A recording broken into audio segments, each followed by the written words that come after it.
The communication room was filled with smoke and the bitter smell of burning circuits. Rinshaw pressed her three-fingered hand against the console, trying to stop the bleeding from a cut on her arm. Around her, the walls shook as another explosion hit somewhere in the lower levels of the command center. The lights flickered, and for a moment she thought they would go out completely. She had been working in this room for 12 years. It was supposed to be a safe job, monitoring peaceful transmissions between Velkari colonies and trading partners. Nobody ever expected war. The Velkari had always been peaceful. They had no enemies, no conflicts, nothing that would bring violence to their worlds. But then the Crethon came. Rinsha looked at her screens and saw the destruction happening across her planet. The city of Melkara, home to 3 million people, was burning. The coastal settlements where she had spent her childhood vacations were underwater, flooded when the Crethon destroyed the climate control stations. The orbital platforms where her brother worked were gone, just debris floating in space. The Crethon ships hung in the sky like dark stars. There were so many of them. 40, maybe 50 massive vessels, each one larger than any ship the Velkari had ever built. They had appeared 3 days ago, demanding that the Velkari surrender and accept Crethon rule. Ambassador Tel-An had refused. He had stood before the Galactic Commons Council and asked for help, but nobody came. The major powers said it was an internal matter.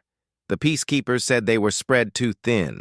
Everyone had an excuse, so the Crethon started killing them.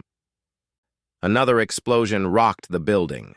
Rinsha heard screaming from the corridors outside. She knew she probably had minutes left, maybe less. The Crethon were thorough. They were bombing every government building, every military installation, every place where someone might organize resistance. But Rinsha had one last option. Deep in the communication system files, buried under layers of old protocols and forgotten regulations, was an emergency beacon. It was connected to the Galactic Commons Distress Network, the one that was supposed to bring help when civilizations faced extinction. She had never used it before. Nobody had, not in the 100 years since the Velkari joined the galactic community. Her supervisor would have told her not to bother. The beacon was old technology, and besides, if the Commons Council had already refused to help, why would a distress signal make any difference? But Rinsha was past caring about protocols and procedures. Her world was dying. Her people were dying. She had to try something. She pulled up the beacon controls and started the activation sequence. The system was old and slow, taking forever to power up. Rinsha watched the progress bar crawl across her screen while the building shook around her. Dust fell from the ceiling. Someone ran past her door, shouting for people to evacuate. Finally, the beacon came online. Rinsha set it to broadcast on every frequency the Velkari knew. Emergency channels, commercial channels, military bands, everything. She didn't know who might be listening, but she wanted to make sure the message went everywhere. She pressed the transmit button and started speaking. Her voice shook, but she forced herself to keep talking. This is Velkara Prime to anyone who can hear us. We are under attack. The Crethon Armada has destroyed our defenses. They are bombing our cities. Our people are dying. We need help. Please, if anyone can hear this, we need help. Our children are dying. She repeated the message 3 times, then set it to loop automatically. The system would keep broadcasting until the power failed, or the Crethon destroyed the transmitter. Either way, it would not be long now. Rinsha sat back in her chair and closed her eyes. She had done everything she could. The message was out there, traveling through space at the speed of light, reaching further with every second. Maybe someone would hear it. Maybe someone would care. She did not really believe it would matter. The galaxy had already shown the Velkari what they could expect. Silence, indifference, empty words of sympathy but no action. That was the way things worked in the Galactic Commons. The strong did what they wanted, the weak suffered, and everyone else looked away. The explosion that hit her building was close. The whole room tilted sideways, and Rinshaw was thrown from her chair. She hit the floor hard, her vision going dark for a moment. When she opened her eyes, she saw that half of her equipment was sparking and dead. But the main transmitter was still working. The little green light still blinked, showing that the message was still broadcasting. She pulled herself to her knees, then back into her chair. Blood ran down her face from a cut somewhere on her head. She could not feel her left arm. The ceiling above her was cracked, pieces of it hanging down. She knew she should leave, should try to get out of the building before it collapsed completely. But she stayed at her console, watching that green light blink on and off. Then something happened that she did not expect. A response came through. At first, she thought it was a malfunction, her damaged equipment picking up random noise. But then the signal cleared, and she heard a voice speaking in a language her translator had never encountered before. The words were sharp and hard, full of sounds that the Velkari language did not have. Her translator struggled for a moment, then produced a rough conversion. The accent was strange, aggressive, nothing like the soft, diplomatic speech she was used to from other species. But the words were clear enough. Velkara Prime, this is Captain Jake Morrison of the Earth vessel Valiant. We read you loud and clear. Hold on, we are coming. Rinshaw stared at her console in shock. Earth. She had never heard of Earth. She quickly searched the Galactic Commons database, but there was almost nothing there. A new member species. Recent contact. Listed as Category 12, whatever that meant. No major holdings, no significant military power, located somewhere on the far edge of known space. Why would they respond? Why would a species she had never heard of come to help when the great powers of the galaxy had refused?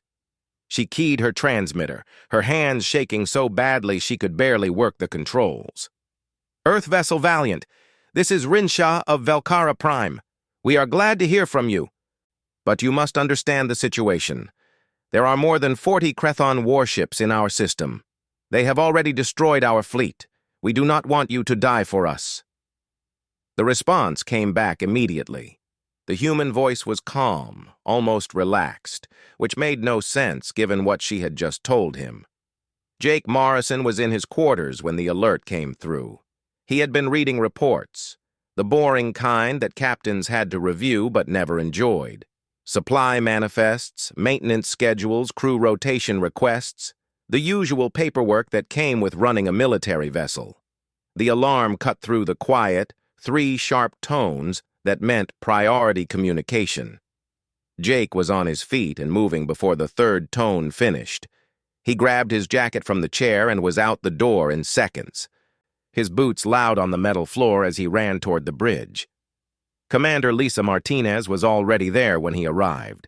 She stood at the tactical station, her face tight with concentration as she listened to something through her headset.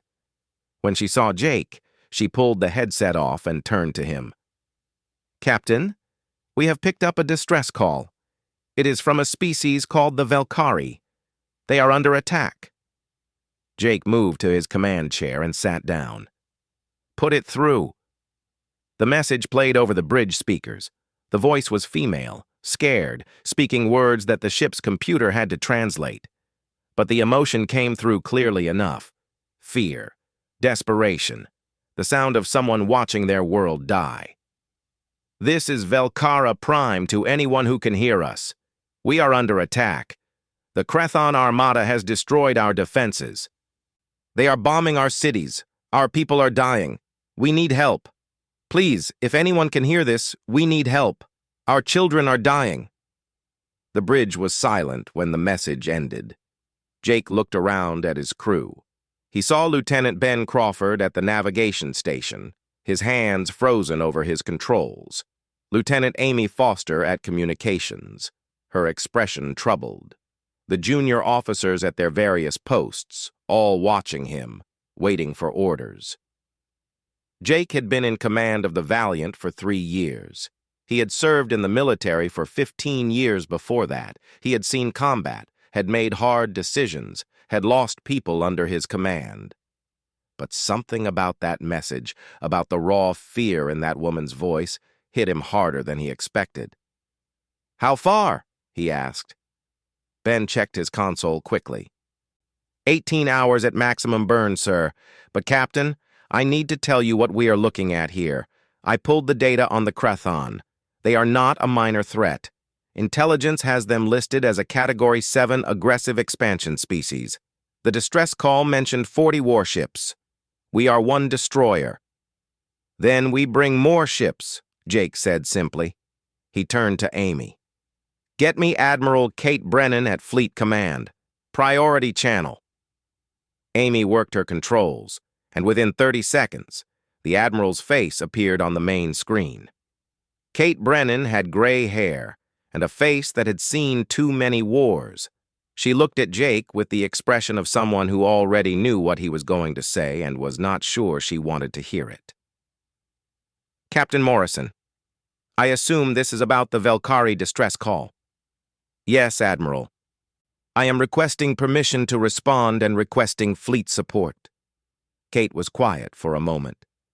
Jake, we have standing orders not to interfere in conflicts between non-human species unless human interests are directly threatened. The Galactic Commons has very specific rules about this kind of thing. The Commons also has rules about responding to distress calls from member species, Jake replied. The Velkari are members. They called for help. We can help. One ship against 40 Crethon cruisers is not helping. It is suicide. That is why I am asking for fleet support. Kate leaned back in her chair. Jake could see her thinking, weighing options, calculating risks. He had known her for 10 years. She was cautious, but she was also fair. And she had never been the kind of officer who hid behind regulations when people needed help. Finally, she nodded. All right. I will redirect the destroyer group from Sector 7. That is 6 ships. The carriers Eisenhower and Nimitz are close enough to join you. That gives you a decent force. But Jake, I need to be clear about something. If this goes wrong, if you start a war with the Crethon Dominion, it is going to be your head on the chopping block. Understood, Admiral. Thank you. The screen went dark. Jake turned to Amy again. Send a flash message to every human vessel within 3 jump points. Tell them what is happening. Tell them we could use help. Make it clear this is voluntary. No one has to come if they do not want to. Amy looked uncertain. Sir, that is going to reach a lot of ships. Military, civilian, commercial. We might get responses from people who have no business being in a combat zone. Good, Jake said. Send it anyway. The message went out. Jake did not know what to expect. Maybe a few ships would respond. Maybe none. Humans had only been part of the Galactic Commons for 20 years. They were still new, still finding their place. There was no tradition of running to help random aliens in trouble. But within an hour, the responses started coming in. The destroyer Lincoln reported in first, changing course to rendezvous with the Valiant. Then the Concord, the Defiance, the Freedom, the Liberty, and the Guardian. The carriers Eisenhower and Nimitz confirmed they were on their way, their fighter wings already prepping for combat. Then the civilian responses started. The mining ship Big Betty, a massive industrial vessel captained by a man named Sam Hendricks, diverted from its route. Sam's message was short and to the point. Heard you might need some extra firepower. We have drilling lasers that can cut through asteroids. Figure they will work on ships too. A colonial defense group from New Texas sent 3 patrol ships. The Armstrong Station Security Force sent 2 more.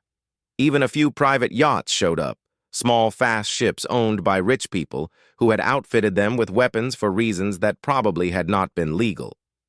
Lisa watched the tactical display as more and more ships appeared on the screen, all of them changing course toward Velkari space. Captain, we have got 28 ships confirmed and more still coming in. I have never seen anything like this. Neither have I, Jake admitted. He felt something in his chest, something like pride. These people did not know the Velkari. They had nothing to gain from helping. But they heard someone calling for help, and they came. That said something about humanity, something that Jake was not sure the rest of the galaxy understood yet.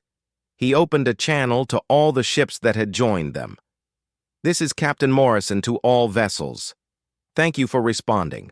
What we are about to do is not going to be easy.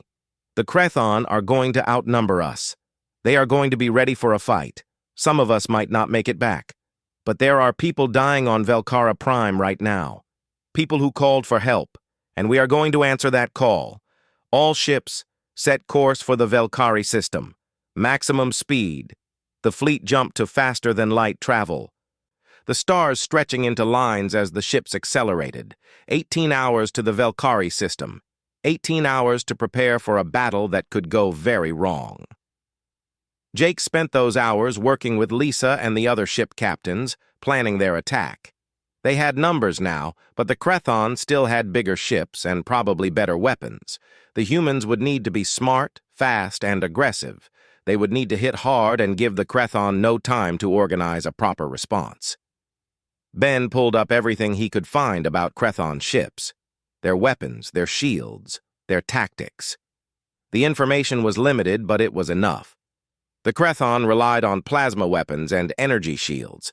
They fought in organized formations, each ship supporting the others. It was a solid strategy against most opponents. But the Krethon had never fought humans before. "They will expect us to engage at long range," Lisa said, studying the tactical data. "Their plasma cannons are most effective at distance.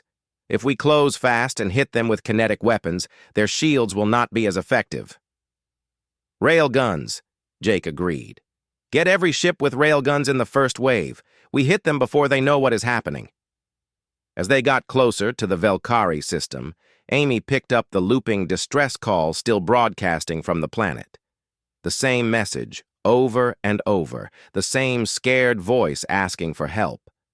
Jake opened a direct channel to Velcara Prime. "Velcara Prime, this is Captain Jake Morrison of the Earth vessel Valiant. We read you loud and clear. Hold on. We are coming." The response came back quickly. A woman's voice. The Warlord Zenthor stood on the command deck of his flagship, the Dominance, and watched the destruction of Velcara Prime with satisfaction. The planet turned slowly below him, its surface marked with fires and craters where his ships had bombed the major cities. Smoke rose from a dozen population centers, visible even from orbit. It had been an easy conquest, like most of them. The Velcari had fought back for perhaps 3 hours before their fleet was destroyed. After that, it was just a matter of bombarding their defenses until they surrendered. Except these Velcari were stubborn. Even now, with their world burning, they refused to submit to Krethon rule. Zenthor did not mind.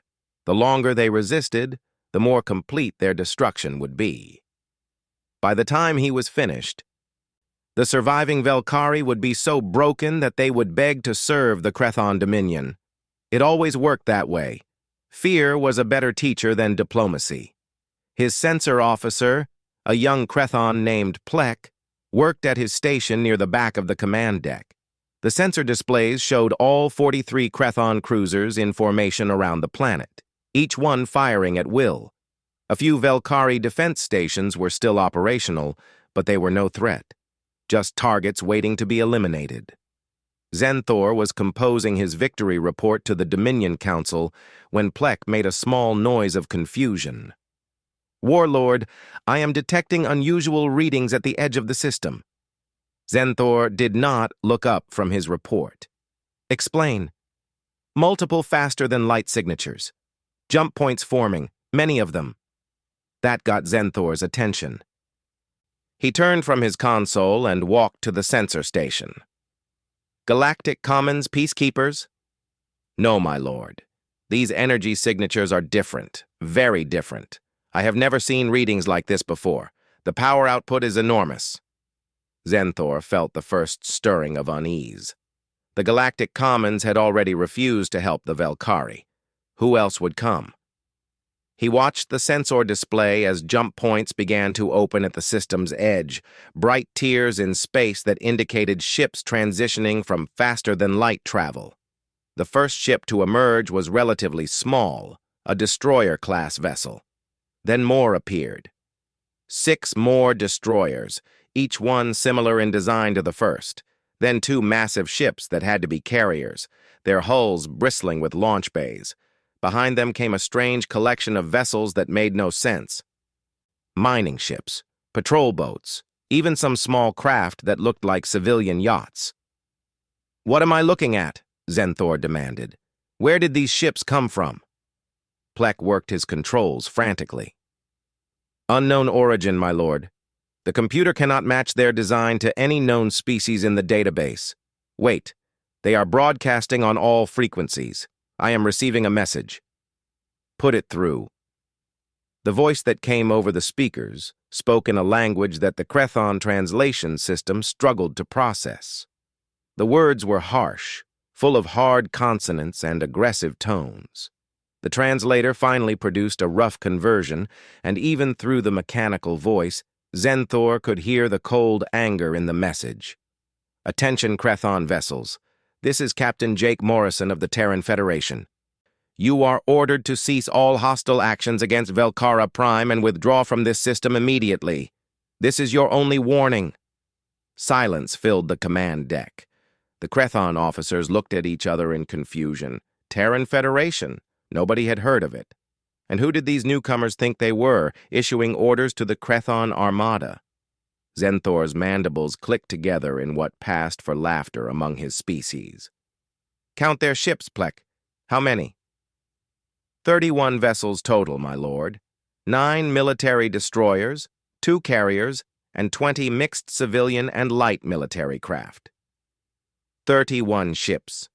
Zenthor's laughter grew louder.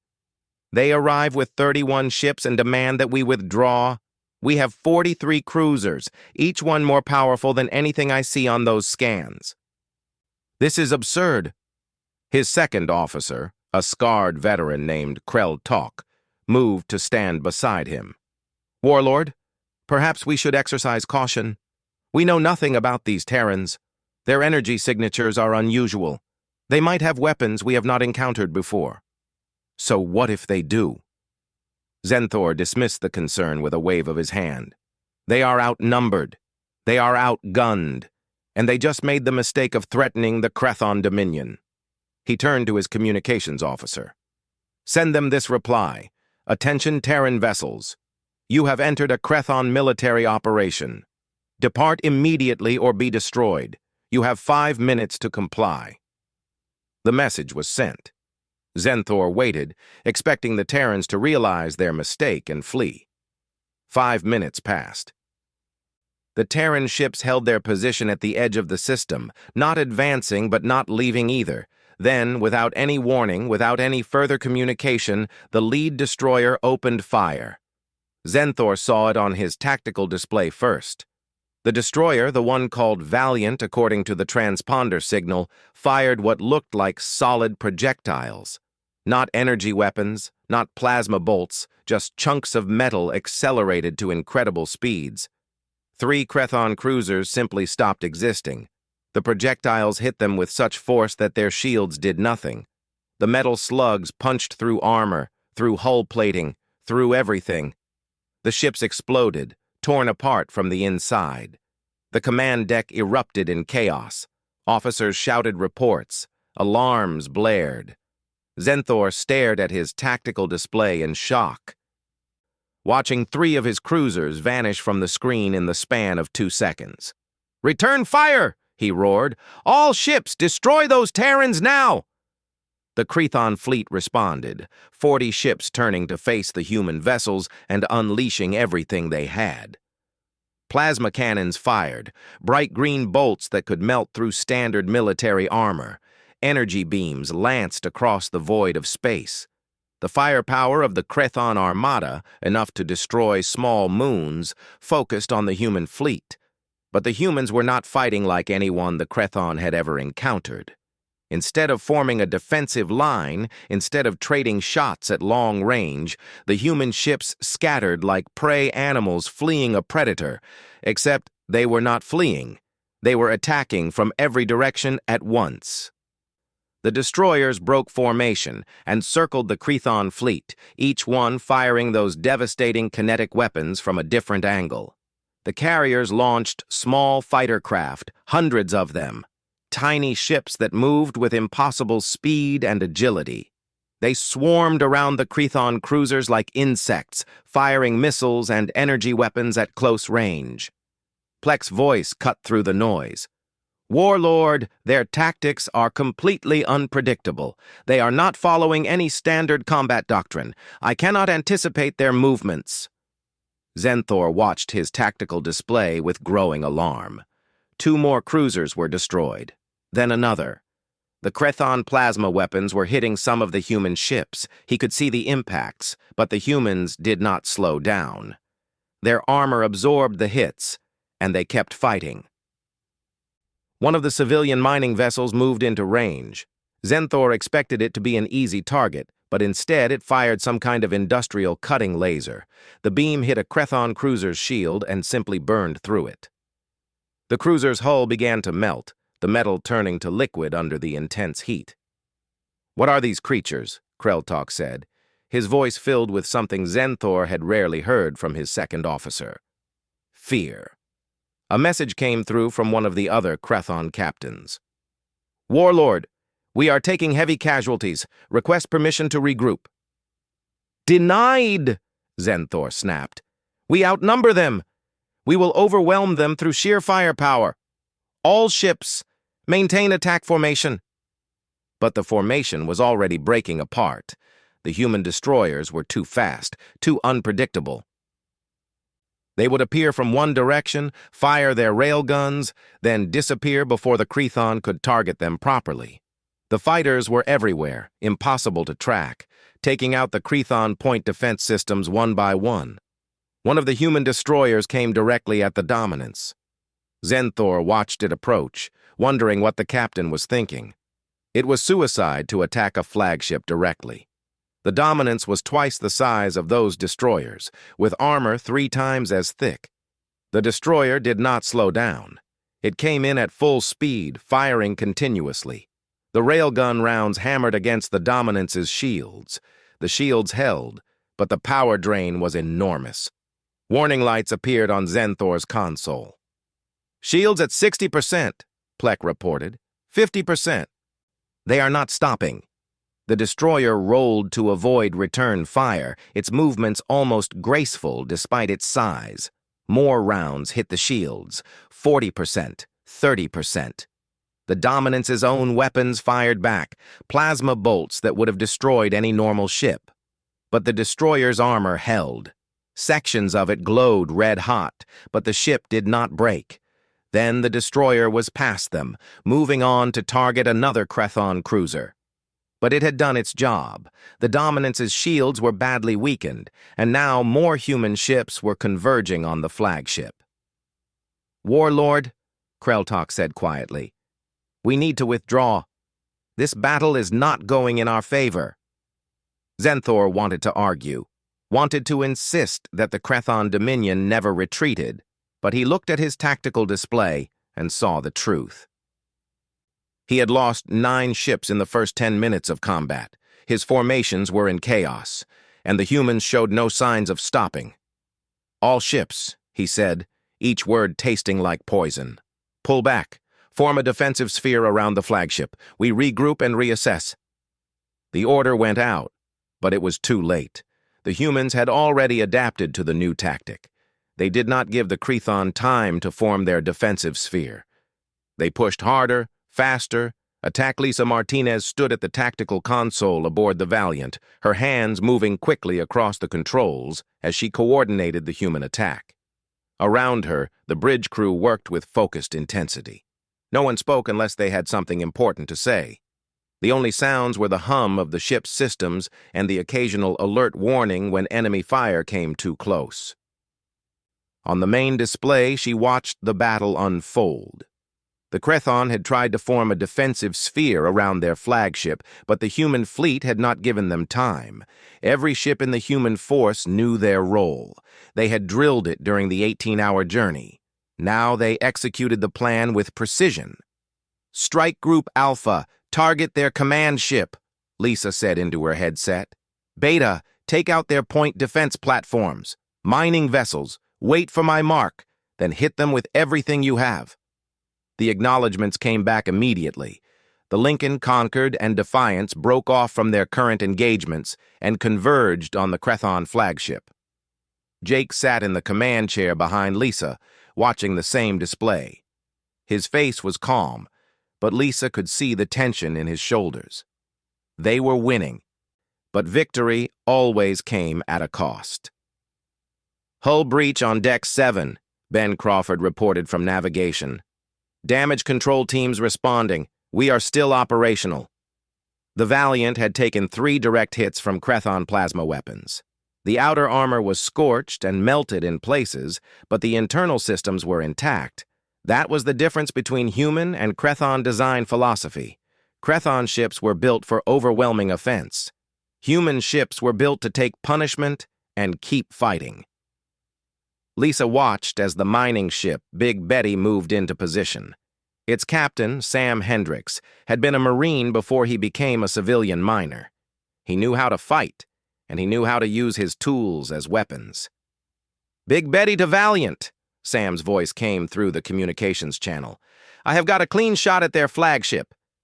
Those boys have got pretty shields, but I bet they were not designed to handle this kind of heat. Take the shot, Lisa confirmed. The industrial drilling laser fired. It was designed to cut through solid rock and metal asteroids. Against the Crethon flagship's shields, it performed exactly as Sam predicted. The beam hit the shield and kept burning. The shield held for 3 seconds, then 5, then collapsed completely. The laser continued through, carving a glowing line across the flagship's hull. Alarms had to be screaming on that Crethon ship. Lisa allowed herself a small smile. The flagship was not destroyed, but it was badly damaged. And more importantly, its shields were down. All destroyers focus fire on the Crethon flagship, Jake ordered. Take it out of the fight. The human destroyers responded instantly. Railguns fired from 6 different angles, each one sending tungsten rounds at a fraction of light speed. The rounds hit the unshielded hull and punched through like it was paper. Explosions bloomed along the flagship's length as internal systems failed. On Velcara Prime, Rinshaw watched the battle through her sensors and could barely believe what she was seeing. The Crethon, who had seemed invincible just hours ago, were being torn apart. Ships that had bombarded her cities were now floating debris.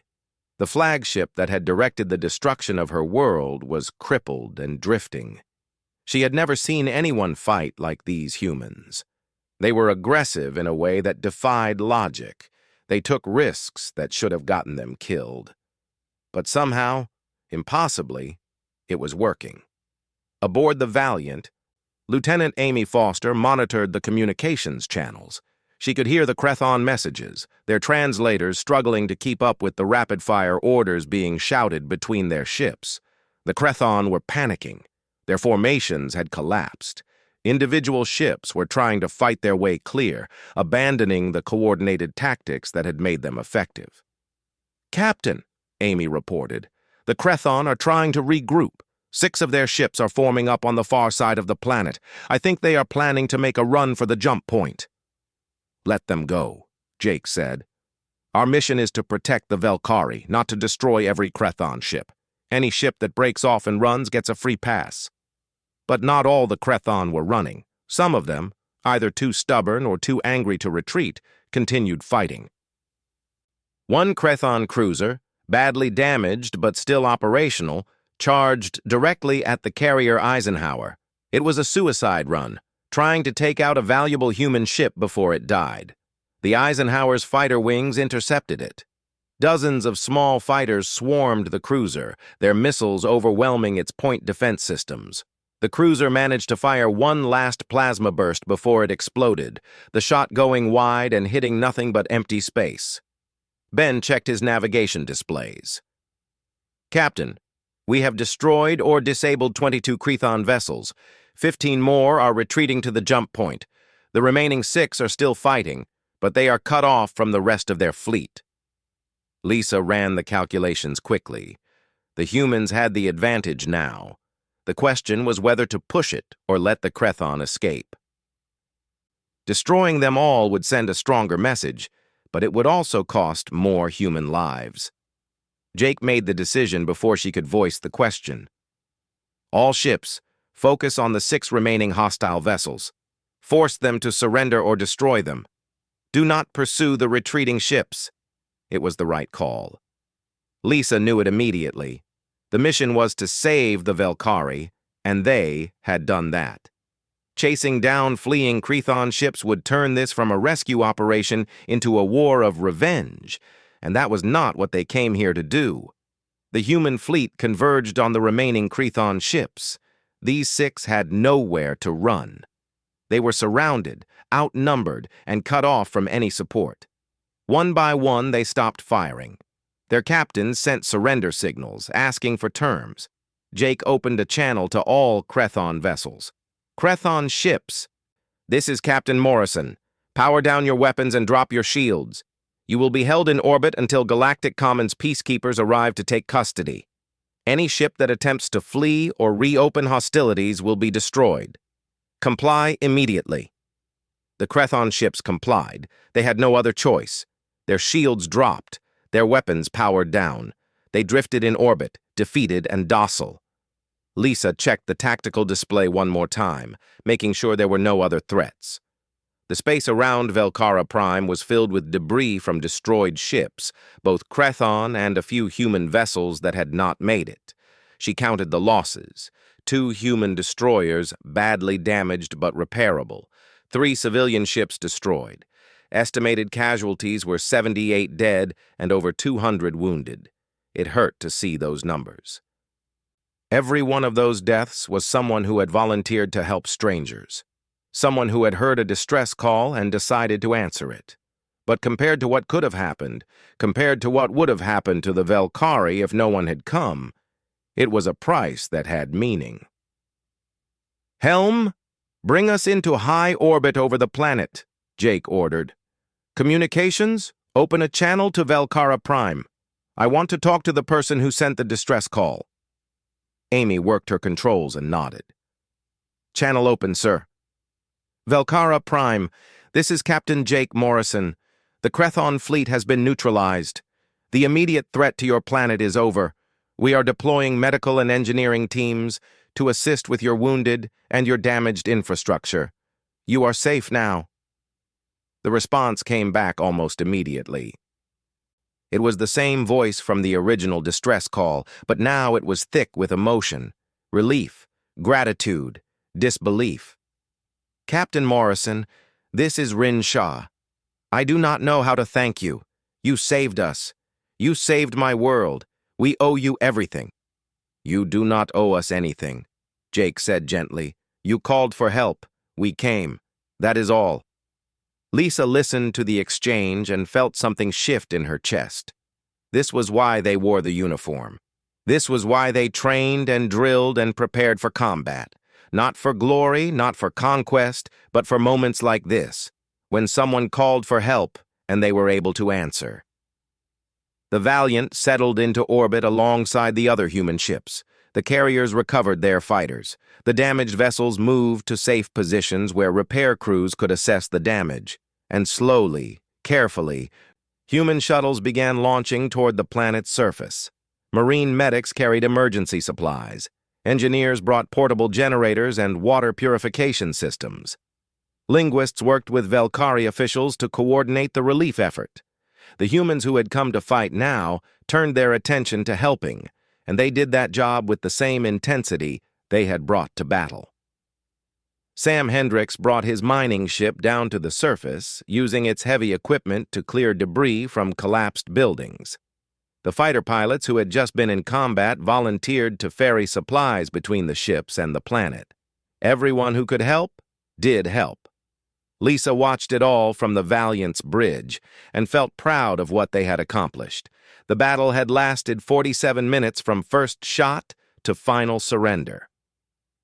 In that time, humanity had announced itself to the galaxy in a way that no one would forget. They had shown that when someone called for help, humans would answer, even if it meant fighting impossible odds, even if it meant risking everything. The humans came, always. Jake stood and stretched, his back protesting after the tension of combat. Lisa, the city of Melkara had been beautiful once. Rinsha remembered walking through its central plaza as a child, watching the fountain displays and eating sweet cakes from street vendors. Now the plaza was a crater, and the buildings around it were burned shells. Bodies lay under collapsed walls, waiting for rescue teams that had been too few and too late. Until the humans came. Rinshaw stood at the edge of what used to be a park and watched the strange aliens move through the rubble. They wore armor that made them look bigger than they actually were, but when they removed their helmets, she saw faces that were surprisingly similar to Velkari features. 2 eyes, a nose, a mouth. The humans came in different colors, different sizes, but they all moved with the same purpose. One of them, a female with dark skin and short black hair, approached Rinsha carefully. She held a medical scanner in one hand and spoke in that harsh human language. The translator on Rinshaw's collar struggled for a moment, then produced words she could understand. "My name is Corporal Angela Wright. I am a medic. Are you injured?" Rinshaw looked down at herself. Her arm was wrapped in a dirty bandage. Blood had dried on her face from the head wound. She had not eaten in 2 days and barely slept in 3. "I am functional." Angela smiled at that answer, though Rinshaw was not sure why.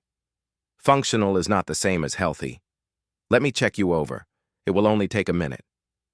The scanner hummed as it passed over Rinshaw's body. Angela frowned at the readings. "You have a fractured bone in your left arm. Mild concussion, dehydration, malnutrition. You need treatment." "There are others who need help more than I do," Rinsha protested. "Children, elderly, people trapped in buildings. And we have teams working on all of that," Angela interrupted gently. "But you are the person in front of me right now. So let me help you, and then you can go back to helping others. Deal?" Rinshaw nodded slowly. Angela produced medical supplies from her pack and began working on the broken arm. Her hands were quick and efficient. The device she used to set the bone made a humming sound, and Rinshaw felt the pain fade as some kind of anesthetic was applied. "Why did you come?" Rinshaw asked suddenly. "Your people, I mean. We are strangers to you. We have nothing to offer in return for this help." Angela paused in her work and looked at Rinshaw directly. "You called for help. That is reason enough. Where I come from, when someone asks for help, you give it. No other reason needed. But your people died in the battle. I saw the reports. 78 humans killed defending a world they never heard of before today." "Yes," Angela said quietly. "And every one of them knew the risks when they volunteered. They came anyway. That is what we do." Rinshaw did not understand it. The galaxy did not work that way. Species looked after their own interests. They formed alliances based on trade or mutual defense. They calculated costs and benefits. They did not throw themselves into danger for strangers based on nothing but a distress call. But the humans had done exactly that. Across the city, similar scenes were playing out. Human engineers worked alongside Velkari crews to restore power and water. A mining ship captain named Sam Hendricks used his heavy equipment to lift collapsed buildings, finding survivors trapped in the rubble. Fighter pilots carried supplies to isolated communities cut off by the destruction. In the temporary government building, Ambassador Telan met with Captain Jake Morrison. The elderly Velkari diplomat looked 20 years older than he had a week ago. The weight of watching his world burn had aged him in ways that showed in every movement, every expression. Jake sat across from him, still wearing his combat uniform. He had come straight from orbit to meet with the Velkari leadership, barely taking time to remove his weapons. His face was tired, but calm. "Captain Morrison," Talon began, his voice shaking slightly, "I do not have words sufficient to express what your people have done for us. You saved our civilization. You saved our children. We are forever in your debt." "You are not in our debt," Jake said firmly. "We did not come here to create obligations. We came because you needed help. Still, we must repay you somehow. Resources, technology, territory." Jake held up a hand. "Ambassador, with respect, we do not want payment. If you want to thank us, rebuild your world, take care of your people, live good lives. That is enough." Talon stared at the human captain, trying to understand what kind of species operated on such principles. "The galaxy does not work this way, Captain. Power is measured in what you can take, what you can control. Your people have shown incredible military capability. You could demand anything from us, and we would have to give it. Yet you ask for nothing. Why?" Jake was quiet for a moment, choosing his words carefully. "Because we remember what it is like to be vulnerable. Humanity was almost destroyed twice in our history, once by ourselves, nearly destroying our own planet through war and environmental damage, once by a plague that killed billions. Both times we survived because people chose to help each other instead of taking advantage of the weak. We learned that strength is not about what you can take. It is about what you choose to protect." "A noble philosophy," Talon said, "but it makes you vulnerable. The Crethon will not forget this defeat. Other aggressive species will see what you did here and consider you a threat. You may have just made powerful enemies." "Probably," Jake agreed. "But we also made friends. You, for one. And when the Crethon come back, if they come back, they will remember what happened here. They will remember that attacking peaceful species brings consequences." A Velkari aide entered the room and approached Talon. She whispered something to him, and the ambassador's eyes widened. He looked at Jake with an expression of wonder. "Captain, my aide tells me that we are receiving messages, dozens of them, other species from across the galaxy. They heard about what happened here. They are offering aid to help us rebuild. Some are offering defensive pacts. One species, the Melnari, are requesting to meet with human representatives to discuss formal alliance." Jake nodded slowly. "That is good. You should accept their help. And as for the humans, we will be here for another week to help with immediate needs. After that, we have to return to our normal duties. But if you need us again, if anyone threatens you again, you call us. We will come." "I believe you," Talon said. "I believe you actually would." Over the next several days, the human relief effort transformed Melkara and the other damaged cities. Portable fusion generators restored power. Water purification systems provided clean drinking water. Medical teams treated thousands of wounded Velkari, saving lives that would have been lost without advanced trauma care. Rinshaw worked alongside the humans, helping translate and coordinate. She watched them work 18-hour days without complaint. She saw them share their own food with hungry Velkari children. She witnessed human medics crying over Velkari patients they could not save, mourning strangers as if they were family. On the 5th day after the battle, Rinshaw found Captain Morrison standing at the edge of the crater that had been the central plaza. He was looking at a memorial that the Velkari had hastily constructed, listing the names of the 78 humans who had died defending their world. "We will never forget them," Rinshaw said quietly, approaching him. "Their names will be taught to every Velkari child. They will be remembered as heroes." Jake studied the memorial. They would not have wanted to be called heroes. They were just people who did what needed to be done. "That is what makes them heroes," Rinshaw replied. "They could have ignored our call. They could have decided it was not their problem. But they came anyway. They gave their lives for people they never met." "Yes," Jake said. They did. They stood in silence for a moment. Two people from different worlds, united by shared loss and shared hope. Finally, Jake spoke again. We will be leaving soon. The Galactic Commons peacekeepers are arriving tomorrow to take custody of the captured Krethon ships. Admiral Brennan says we are needed back in our own territory. But before we go, I want you to know something. You saved your people too, Rinshaw. You sent that distress call when no one else thought to try. You gave your people a chance. Remember that. Rinsha felt tears forming in her eyes. Will we see humans again? Or was this a single moment never to be repeated? You will see us again, Jake promised.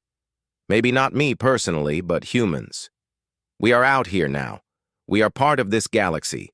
And when someone calls for help, we will answer. Every time. The next day, the human fleet prepared to depart. The damaged ships had been repaired enough to make the journey home. The dead had been honored. The wounded had been stabilized. It was time to go. As the Valiant powered up its engines, messages poured in from across Velkara Prime. Thousands of Velkari sending their thanks, their blessings, their promises to never forget. The human crew read them all, every single one, and felt the weight of what they had accomplished. On the bridge, Lisa Martinez sat in the command chair and watched the planet grow smaller on the view screen. Helm, set course for home. Best speed. The ship jumped to faster than light travel, leaving the Velkari system behind. But the impact of what had happened there rippled outward through the galaxy at speeds that no ship could match. The news spread through every communication network. The humans, a new species barely 20 years into galactic society, had responded to a distress call from strangers. They had fought an armada. They had won. And they had asked for nothing in return. Some species reacted with admiration, others with suspicion. The Krethon Dominion retreated to their home systems, licking their wounds and plotting revenge. But everyone, every species in the Galactic Commons, now knew about humanity. They knew that humans came from a death world, a planet so dangerous that everything on it was designed to kill. They knew that humans had evolved not as the strongest or fastest, but as the most persistent and stubborn. They knew that humans would fight for strangers, would die for people they had never met, based on nothing but a call for help. And across the galaxy, from species facing oppression, from worlds under threat, from civilizations on the brink of extinction, a new hope emerged. If they called, if they sent a distress signal into the void, someone might answer. The humans might come. And when humans came to fight for you, when Deathworlders decided you were worth protecting, the outcome was never in doubt. Not for a second. On a dozen worlds, communication officers sat at their consoles, their fingers hovering over emergency beacons they had thought were useless. Now they knew better. Now they knew that someone was listening, someone who would answer, someone who would come. The humans had changed the rules. The strong could no longer prey on the weak without consequences. The powerful could no longer ignore the desperate without risk.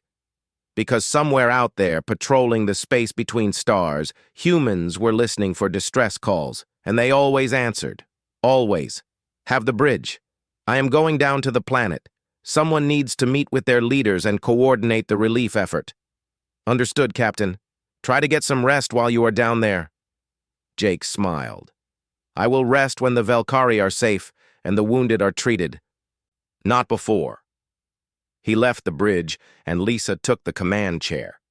Around her, the crew continued their work. There was still so much to do. Reports to file, damage to assess, casualties to mourn. But they had won. They had done what they came to do. And somewhere on Velkara Prime, a woman named Rin Shah stood in the ruins of her communication room and looked up at the human ships in orbit, knowing that her people had a future because someone had answered their call. Ing from every angle. A voice came over the general channel speaking that harsh human language. The translation came through a moment later. calm and cold. Crethon vessels, this is Admiral Kate Brennan. You were given a chance to withdraw. You chose to fight. Now you will face the consequences of that choice. The human carriers moved forward, and even more fighters launched from their bays. The sky above Velcara Prime, which had been filled with Crethon ships just minutes ago, was now a battlefield unlike anything Zenthor had ever seen. And somewhere below on the burning planet, Rinshaw watched her sensors and allowed herself to believe, for the first time in days, that her people might actually survive. Mi won from the distress call. She sounded tired, hurt, but still functioning. She warned them about the Crethon numbers, told them not to die for people they did not know. Jake smiled at that. Rinshaw, we understand the situation. Help is on the way. Tell your people to hold on just a little longer. We will be there soon. He cut the transmission and looked at his crew. They were ready. Scared maybe, but ready. They knew what they were going into. They knew the risks. But not one of them had suggested turning back. All ships, Jake said over the fleet channel. We drop out of FTL in 10 minutes. Battle stations. Remember the plan. Hit them hard, hit them fast, and do not let up. These Crethon came to destroy a peaceful civilization. We are going to show them that was a mistake. The minutes counted down. The crew moved to their stations. Weapons powered up. Shields came online. The Valiant and its fleet of mixed military and civilian ships raced toward the Velcari system, ready to fight a war for people they had never met. And somewhere on Velcara Prime, in a damaged communication room filled with smoke and blood, a woman named Rinshaw heard their message and held on to hope. Rinshaw, we understand the situation. Help is on the way. Tell your people to hold on just a little longer. We will be there soon. The transmission ended. Rinshaw sat in her ruined communication room, bleeding and surrounded by smoke, and felt something she had not felt in 3 days. Hope. It was probably foolish. One ship could not stop the Crethon Armada. Whatever these humans were, they were going to die when they arrived, but at least someone had answered. At least someone cared enough to try. The building shook again. The green light on her transmitter kept blinking, and somewhere out in the dark between the stars, someone was coming to help. Rinshaw closed her eyes and held on to that thought. Someone was coming. The humans were coming. She just hoped they would arrive in time.